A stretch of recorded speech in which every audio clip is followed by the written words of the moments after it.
రీసెంట్గా వైఎస్ జగన్మోహన్ రెడ్డి ఢిల్లీలో దీక్ష చేపట్టారు. అయితే ఆ దీక్షకు అఖిలేష్ యాదవ్ మద్దతు కాకుండా మాజీ సీఎం కేసీఆర్ కూడా మద్దతు ఇచ్చినట్లు తెలుస్తుంది. ఎందుకంటే మొదటి నుంచి కూడా కేసీఆర్కు అనుగుణంగా వైఎస్ జగన్మోహన్ రెడ్డి పనిచేస్తున్నారు. అయితే ఇప్పుడు గతంలో కూడా ఆయన అనేక సార్లు తెలంగాణ వెళ్ళి ఆయన కలవడం జరిగింది. అయితే కేసీఆర్ ఆరోగ్య పరిస్థితులు బాగోలేనప్పుడు కూడా కేసీఆర్ను పరామర్శించడానికి కూడా వైఎస్ జగన్మోహన్ రెడ్డి వెళ్ళారు. అయితే ఇప్పుడు ఆయన ఇండియా కూటమిలో భాగంగా ఆయన కేసీఆర్ కూడా ఆయన మద్దతు ఇస్తున్నట్టు కూడా తెలుస్తుంది. అలాగే రాహుల్ గాంధీ కూడా ఈ దీక్షకు మద్దతు ఇస్తారని కూడా తెలుస్తుంది.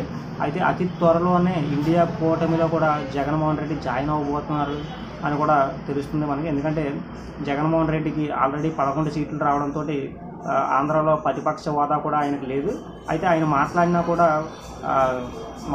కూడా ప్రతిపక్షంలో ఉన్న ఆయన మాట్లాడినా కూడా ఎక్కడ వాల్యూ లేకపోయేసరికి ఆయన ఇలా కాదని చెప్పి ఢిల్లీలో వెళ్ళి ఆయన దీక్ష చేపట్టడం జరిగింది. అయితే దానికి మద్దతు కోసం ఆల్రెడీ దేశవ్యాప్తంగా వైసీపీ కార్యకర్తల నాయకులపైన జరుగుతున్న దాడులను ప్రతి ఒక్కరికి తెలియాలి అని చెప్పి ఆయన ఢిల్లీలో దీక్ష చేపట్టారు. అయితే ఆ దీక్షకు వీరందరూ మద్దతు రావడంతో అందరూ కూడా ఆశ్చర్యపోయారు. టీడీపీ శ్రేణులు అయితే అసలు జగన్కి ఇంత మద్దతు రావడంతో ప్రతి ఒక్కరు కూడా షాక్ తిన్నారని తెలుస్తుంది.